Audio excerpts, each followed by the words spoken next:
جب میں نے دیکھا کہ ماموں آخری خط توڑ کر ٹرک اندر ڈالنے لگے ہیں تو میں نے سوچا کہ میں آگے سے ہل جاتی ہوں۔ جیسے ہی میں ہلنے لگی ماموں کو پتہ چل گیا۔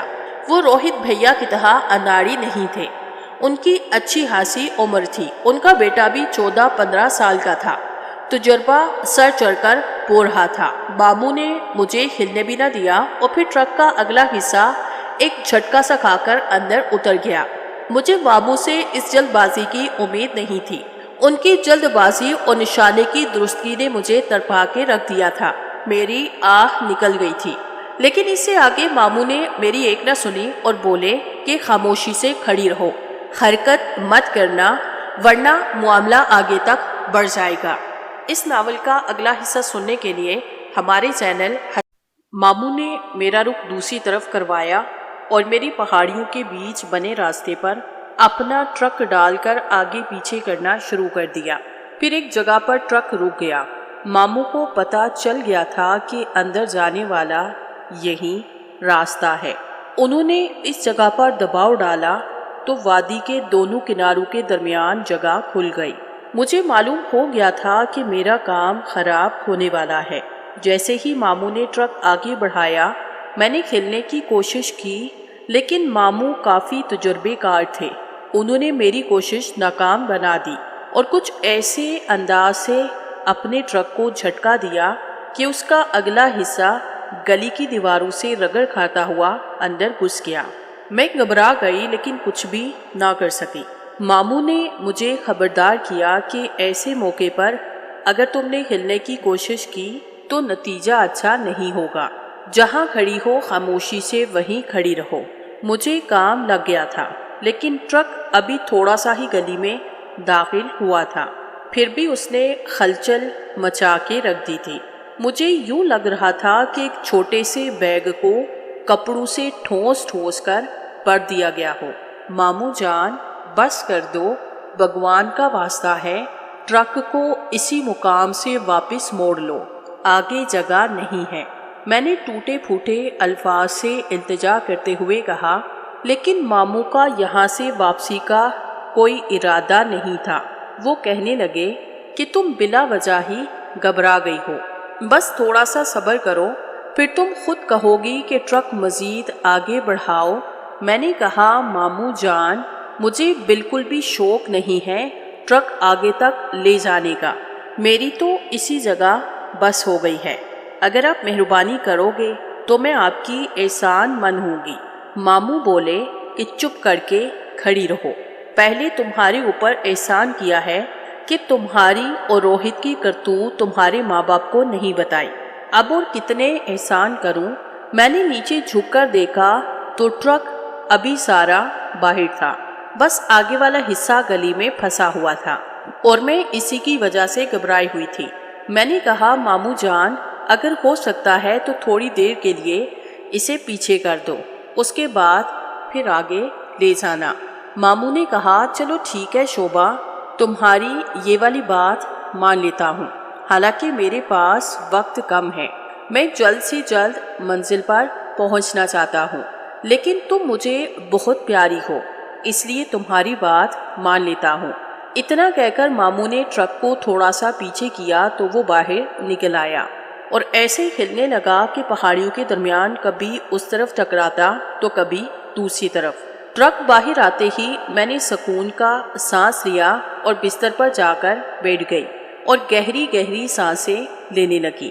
ماموں اب میرے قریب ہی کھڑے تھے۔ ان کے کھڑے ہونے کا انداز بتا رہا تھا کہ ان کو دوبارہ کام شروع کرنے کی کچھ زیادہ ہی جلدی ہے، جبکہ میری پہلے والی گھبراہٹ ابھی کم نہیں ہوئی تھی۔ میں نے اٹھ کر پانی والی بوتل اٹھائی اور اس کا ڈھکن کھول کر منہ سے لگا لی۔ پانی کے 4-5 بڑے بڑے گھونٹ اندر گئے تو مجھے سکون کا سانس آیا۔ ماموں کہنے لگے کہ تم تو کہتی تھی کہ روہت نے 2 بار تمہاری ٹھکائی کی ہے، لیکن گلی کی صورتحال دیکھ کر لگتا ہے کہ یہ ایسی تنگ ہے جیسے اس کو کسی نے استعمال ہی نہ کیا ہو۔